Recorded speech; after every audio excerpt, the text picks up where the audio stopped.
Good morning, Bulldogs. With us starting this new 6 weeks, we are going to be focusing on nonfiction. So let's think back for just a quick second about what we've read about so far, what we've learned, what genres. And we spent a great deal of time on fiction. We spent some time with drama. We spent some time with poetry. And now we're going to dig into nonfiction. And you might think, well, gee, that's easy. It's the opposite of fiction. And that's partly true, but there's a lot of aspects to nonfiction that we need to explore. So if you are any of my online learners, these are going to be your notes that we're about to go through. They are on the drive. You can find them on the homepage following the important links to notes, and nonfiction, of course, is going to be in the reading notes. If you are an on-campus learner and you happen to be at home, either you're sick or you're being quarantined or for some other reason you're at home looking over these notes, there is a packet of the notes, just like there has been for every other set, and these slides will help you fill that in. So do make sure that you get through this, okay? So like I said, it is kind of lengthy, but not overly so. It's not near as long as what drama was, okay? So let's just see. All right, so let's start with nonfiction. Nonfiction is writing that is going to present or explain an idea. It's going to talk about real people, places, objects, experiences, events, something real. That's the catch. Fiction is fake, nonfiction is not fake, so it has to be real. Okay? So when you are talking nonfiction, you've got two different types. You've got literary nonfiction, and then you've got informational text, and we're going to explain each of those and explore each today. Okay? So literary nonfiction is the style of writing that is meant to entertain you, and it uses some fictional characteristics. So it's going to have a setting, it's going to have characters, it's going to have a plot, but it is all very much true information, okay? So it's kind of hard to pick that out, but it's going to be based on true info, okay? So some of your historical fiction, that is fiction. With a couple of tweaks, it can be literary nonfiction, okay? If you get the right people in there, okay? So your literary nonfiction, these are going to be your diaries, your journals, letters, biographies, autobiographies, essays, and articles. So think about some of the biographies that you might have read. What's the setting of that biography? Well, it's wherever that person is. Who are the characters? Well, the person the biography is about. So it's got the elements of fiction, but it is all based on true things. Okay, it's all based on truth. Then we have a few definitions to go over, and I don't know where to put this image. So the first set, we have our diaries, our journals, and our letters. Just like what you would think, they're going to be the ones that contain personal thoughts and reflections. So if you guys might have ever read or heard about the diary of Anne Frank, that was her diary. It contained her personal thoughts, what she thought about the world, her reflections. Okay, biographies, life. Biography is the life story of someone that is written by somebody else. Remember, we've got to keep those apart. Biography is life story written by someone else. Autobiography, take that apart, look at the parts of the word. Auto is self, bio is life, graph is write. So writing about your own life. Okay, it's your own account. Now, in autobiographies, we also have a subsection that is called a memoir. Okay, that is a type of autobiography, but it is more focused. So instead of you explaining that you were born at this time in this place, you went here for first grade, you went here for fifth grade, then you moved over here. No, a memoir focuses on one part of the life, one set time period. So when you are reading a memoir of someone, you might only be reading about their life in college. You might be reading about the year they went to summer camp. Okay, anything like that. It's a very finite period of time. Okay, so biographies and autobiographies, they're similar in that they are both telling a life story. Different is being who is writing it. Okay, All right, essays and articles are short. They're short nonfiction works. Okay, they're going to be about something very specific. So as you guys get older and advance into other English classes, you're going to have to write an essay. You might have to write an essay on William Shakespeare, or you might need to write an essay on a particular book. Okay, so that is going to tell you it needs to be nonfiction, and you're actually told what it needs to be about. You have a subject to write about. Okay, essays and articles, they can either be literary nonfiction or they can be informational text. And we're going to get into informational text here in just a moment. Okay. So the literary nonfiction essays and articles are going to have the reflection. As the writer, what's the insight about the event or the subject? It might have some humor, which is an observation that you would include to entertain. It's going to have stories about real people. Okay, so in your essays, that is usually written in the first person. So you are narrating your thoughts about that subject. Okay, and the literary nonfiction essays and articles are going to have detailed description. Okay, you need to have those vivid words, the words that just jump out and help you see and hear things. This is how we can make it more true for someone who's reading it. Okay. Informational text. Let's look at this. The Latin root of informative is the word informere, which means to shape, train, instruct, or educate. So it means we're instructing or educating on something if we're using information. Okay. Informational texts are written to inform the reader about something specific. You are not going to have an informational text about everything under the sun. Okay. You're going to have it about a particular subject. Okay. If you need to know the rules of football, you're going to go to a football informational text. You're not going to go to sports. Okay. You're going to go to football, something specific. Okay. So there are the two types of informational text. You have a media account, and you have your essays and articles. Okay. So when I say media, what do I mean? I mean newspapers, magazines, television, radio. Those are your mixed media. Okay. Media accounts are known as argumentative essays. Okay. So when you have a newspaper, you might find an editorial in there, or you might find a petition based on true facts. Okay. Newspaper editorial is an opinion piece within that newspaper. So think about the opinion pieces you might have read. Okay. The opinion pieces you might have read would be a book review, a restaurant review, a critique of a book, maybe. So essays and articles are sometimes more informational than anything else. They're going to follow structural patterns. Okay. So we need to be able to identify the 4 patterns that they can follow.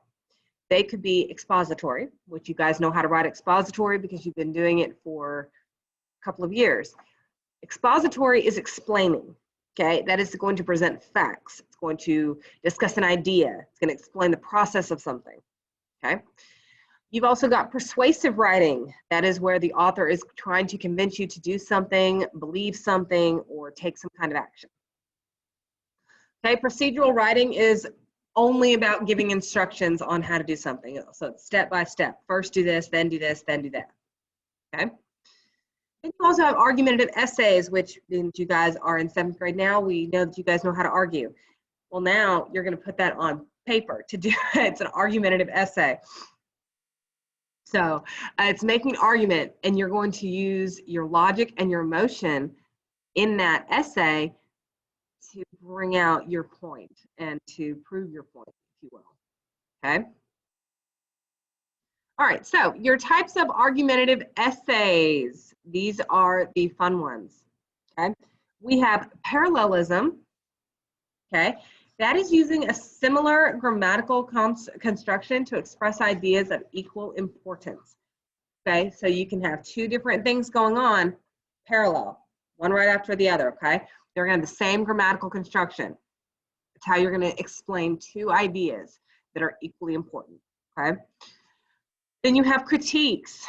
These are going to be the detailed examination or a review, your personal thoughts of a work.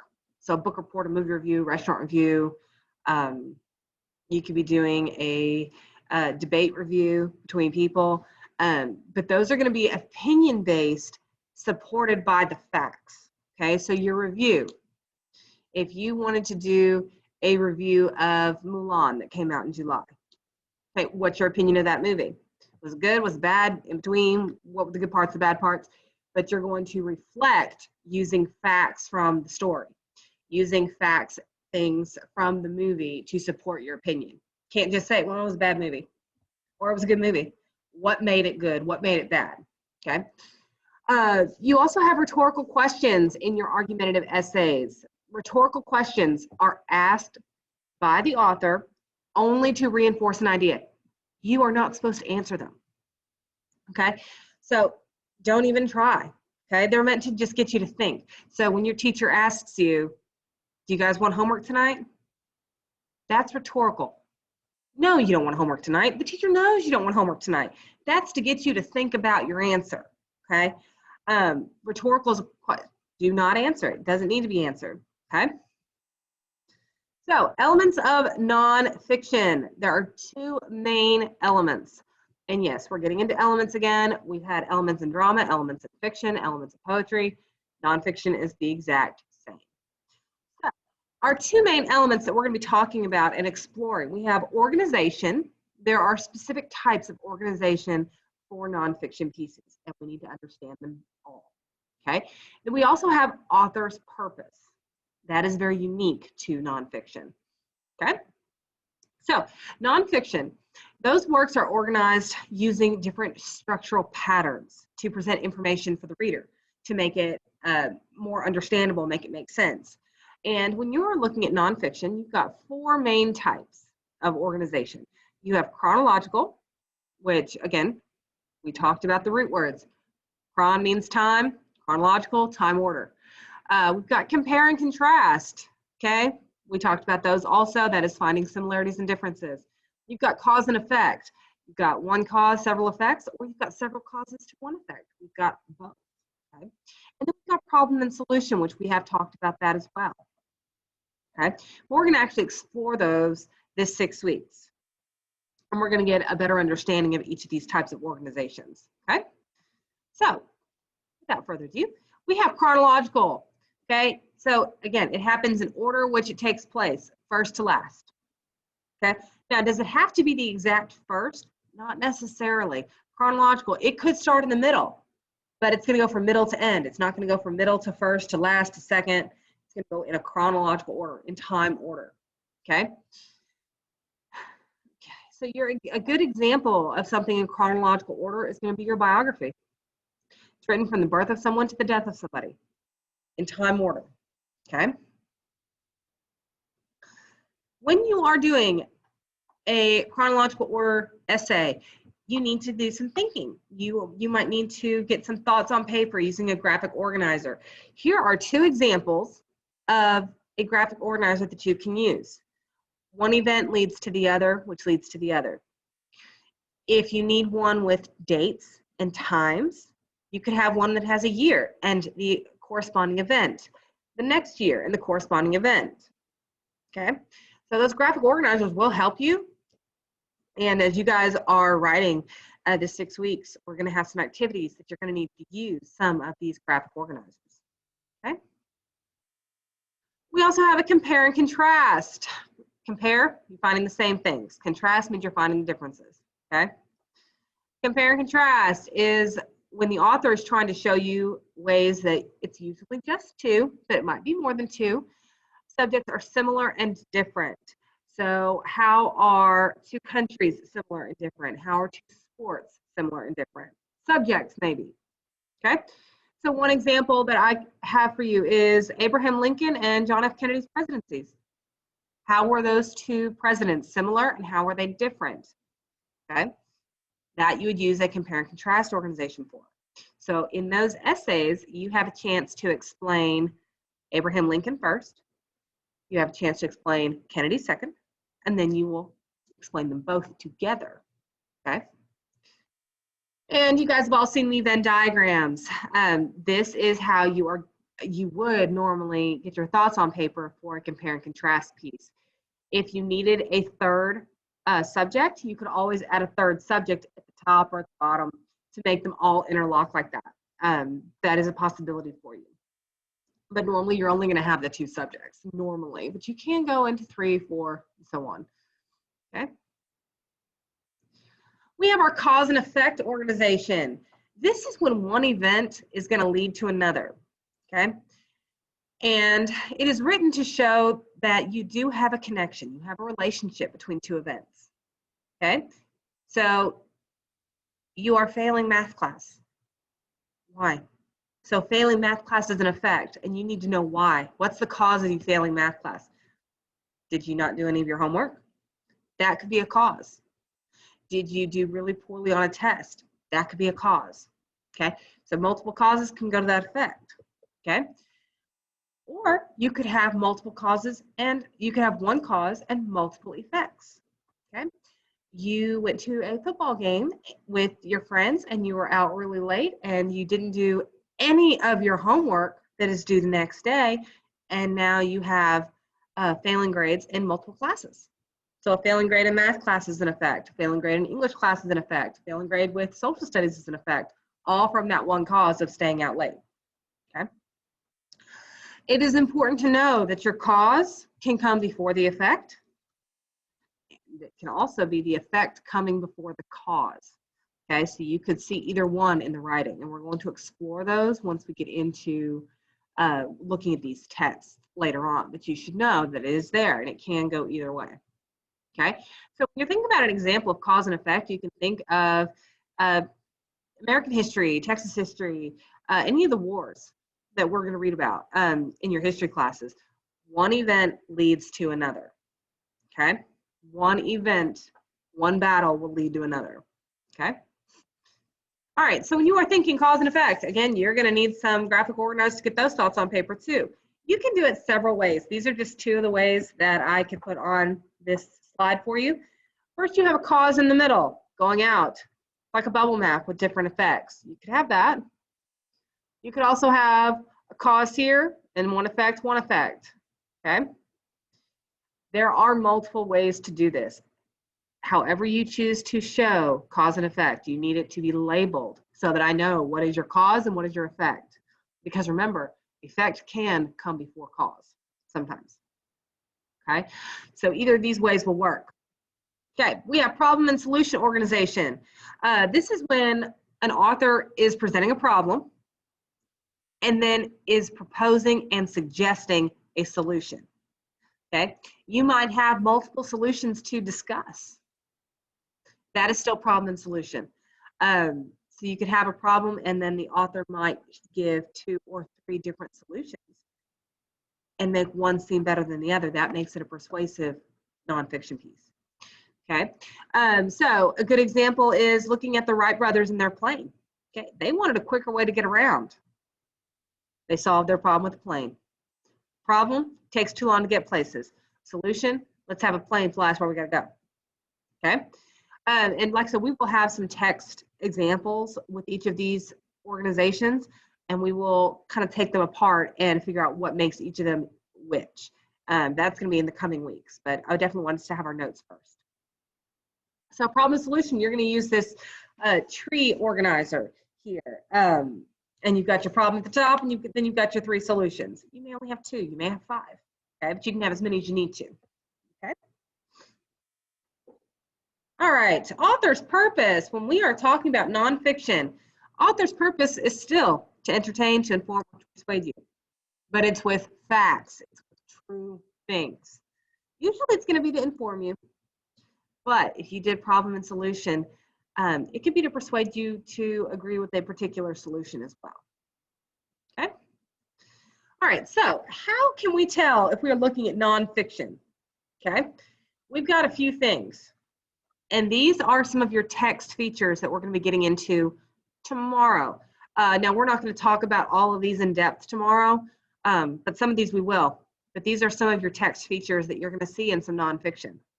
You have a title page, Right inside the cover, you have a page that has the title on it. That's the title page. You have charts. You have a table of contents. You have an index. You can have hyperlinks if you're on a digital resource, if you're on a website. The hyperlink is when you click on it, it goes to another website. Okay? Icons, these are going to be your small images either in a book or on a computer, either one. Got your glossary, got headings, guide words. I know we have to go back and think about our dictionary with our guide words. You've got keywords, you have illustrations, you have captions, diagrams. I know you guys have used diagrams in science because I've seen a lot of my students diagramming a cell in my class for some reason. I don't teach science. We also have labels and text boxes. We have maps, cutaways, bullets, and a timeline. These are just some of the text features. Now, are you going to have every single text feature in every single nonfiction? No. You may have a nonfiction piece that doesn't have any of these, but you might have some. So like I said, we will have in our notes tomorrow, we're going to have some of these and we're going to define them to go with your activity on Friday. Okay, so when we're talking main idea, fiction has a theme. Similar to theme, nonfiction has main idea. Nonfiction is not going to have a theme. Nonfiction is going to have a main idea. Okay, main idea is what the author wants you to take away from the passage or the text. So what is the most important thing that author is trying to share with you? Okay, it is the central point, the central idea. So when you are writing, you could have a teacher refer to your topic sentence as your main idea. You could have the teacher refer to it as a central idea. As you get older in your other classes, and in my class, we'll be referring to it as a thesis statement. And we're going to be getting into thesis statements here in a couple of weeks so that you can understand that. But you could hear them all interchanged. Okay, they're all interchangeable. So when you are reading nonfiction, is that main idea going to be, my main idea is this? Yes and no. It may be. Okay, sometimes the author is going to say, this is my statement. This is my main idea. And then we're going to give you the key details. We're going to give you what supports my main idea. And I'm going to give you an example. But sometimes that main idea, you're going to have to identify that yourself using the details from the text. Similar to the theme is not always stated in fiction pieces. You've got to kind of identify that of your own and then use supporting details to support it. Okay. The main idea is usually going to be located in the topic sentence of a paragraph. Okay. So does that mean a nonfiction piece could have 5 main ideas? No, but you can usually find part of it in that topic sentence of a paragraph. Okay. Or the entire essay. A thesis statement or a main idea statement in the introduction is going to have your main idea for you. The main idea is going to answer the question what a paragraph is really about or what the essay is about. Okay. So what are supporting details? Supporting details are the things that give us examples. Okay. They're going to explain something or they're going to give a reason for something. And it's a great way to solidify an argument or a statement. Okay. So when you are reading, this is going to be really hard for some of you, but we're going to have to do it. Slow down when you're reading, okay? Focus on what that passage is really about. What's it mainly about, okay? It may talk about one thing, but what is the whole thing about? Don't focus on one paragraph. You got to focus on the whole thing. So in my class, we're going to be exploring the use of rubies, and then you guys need to get in the habit of using that because Ms. Beavers uses that for you guys next year, and so does Ms. Graham. So you're going to have to use them, okay? So rubies is a great way to help you to understand and identify the main idea of what you're reading, okay? So first you've got to read the passage. Read it straight through without stopping. Then you're going to reread the passage, stopping periodically. Next to each paragraph or group of paragraph, write a short blurb or summary next to it, just to help you remember, hey, that paragraph is about this, or these 2 paragraphs are telling me about this thing, okay? As you're reading, underline key details, okay? If you have a date, chances are that's going to be important, okay? In nonfiction, dates are important. Define unknown words. So if you're reading and you have a word that is bolded or italicized or underlined, it's going to be important. I would circle it, put it out to the side, and try to use your context clues or dictionary and define it. If you have a word that you've never heard before, does it have to be bolded or underlined or italicized for you to define it? No. Take the time, define it. Okay. Then it will help you to identify what organizational pattern we're using. Are we using chronological order? Are we using compare and contrast? Are we using cause and effect? Or are we using problem and solution? We need to know those. Okay, so identify them. Okay. So, questions that are going to help you with your main idea. Okay. To understand your main idea, I need you guys to make connections between the main points the author is making and the supporting details within each paragraph. So think of a main idea like an ice cream cone, like you go to Brahms and you want to get some ice cream. That cone is the main idea, and each scoop of ice cream is a supporting detail. So when you go to Brahms, do you just want half a scoop of ice cream, or do you want 3 or 4 scoops? Okay, you need those supporting details. So when you are trying to identify your main idea, think, what is the story mainly about? And then what does the title tell you? We're not just going to call a title. We're not going to call the life story of ABC. Okay. What does the title tell us? Are there pictures in your nonfiction piece? There are sometimes. What do the pictures share with you? Okay. If it's a diagram, how detailed is it? What information is it sharing with you? And then are there any words that are used repeatedly throughout the passage, or any types of words that are used repeatedly? Okay. That can help you identify your main idea as well. And then reread the first and the last sentence of the essay or the passage to see if you've got the main idea. Nonfiction usually has some pretty big clues for the main idea somewhere in there. Okay. All right. So we have fact and opinion. Nonfiction is all about fact, but you could have an opinion in a nonfiction piece. But you need to know the difference between them. Fact, I can prove a fact. Fact, I can prove it in text. I can prove it with a resource. Opinion, that's my belief. It's what I think. It can usually be supported by facts, but it doesn't have to be. But it is my opinion. Okay? So what is the best book you've ever read? Well, you may think Harry Potter's the best book. Well, but your friend over here thinks Hunger Games is the best book. Those are your opinions, but you guys have your own supporting details, your own facts that support your opinion, okay? So if you believe Harry Potter is the best book ever, well, because it's got the 3 friends and they stick together through thick and thin. Hunger Games is all about someone overcoming adversity and coming out ahead, okay? You've got 2 different stories, 2 different thoughts, support with facts, and you're good to go, okay? Okay, so fact. One example, the sun is hot. Well, that I could say that's an opinion question. That's an opinion, but it's not, because we can actually test the temperature of the sun and we can see how hot it really is. Okay? An opinion, the sun is pretty when it sets. That is your opinion. That is your personal belief. Okay? Not everyone thinks that the sunsets are pretty. I may think a shining moon in the middle of the night is gorgeous, but you might think the sunset is the best, okay? So those are opinions.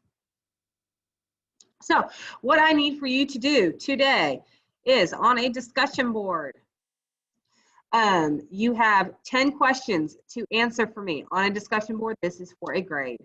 On Canvas, you will have it, and these questions will be repeated on the discussion board for you.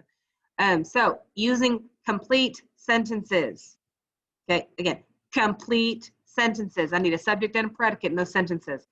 You need to use proper capitalization and punctuation. If you start that sentence with a lowercase letter, I'm counting off. If you start that sentence with and, but, before, because, yet, or so, I'm counting off, okay? You don't need to retype these questions. You can, but you don't need to. You can simply number your answers. 1, period. Nonfiction is whatever, okay? So your questions, what is nonfiction? Number 2, what is the difference between fiction and nonfiction? Number 3, what are the 2 different types of nonfiction? Number 4, what is the difference between biography and autobiography? Okay, And number 5, what do biographies and autobiographies both do? Number 6, what does the Latin word informare mean? Number 7 through 10, you're going to list and define the 4 ways a nonfiction piece can be organized. So number 7 is one way it can be organized. Number 8 is another way, and number 9 is another way, and number 10 is the 4th way. Okay, so these need to be complete sentences. So if you look at number 1, I could say nonfiction is the presentation of facts and ideas. Number 2, what is the difference between fiction and nonfiction? Fiction and nonfiction are different because, and then explain that. You can restate the question to start your answer, okay? So this needs to be done. I do have the discussion board open, so you should be able to log in and get these answered. If you have any problems whatsoever with these, please reach out, give me a call, shoot me an email, and I will get back to you guys as soon as I possibly can. And like I said, this discussion board is for a grade, so do make sure that you get that finished, okay? All right, and then throughout the week, we are going to dig into text features, and you have an assignment on Friday, okay? All right, have a great day. Bye.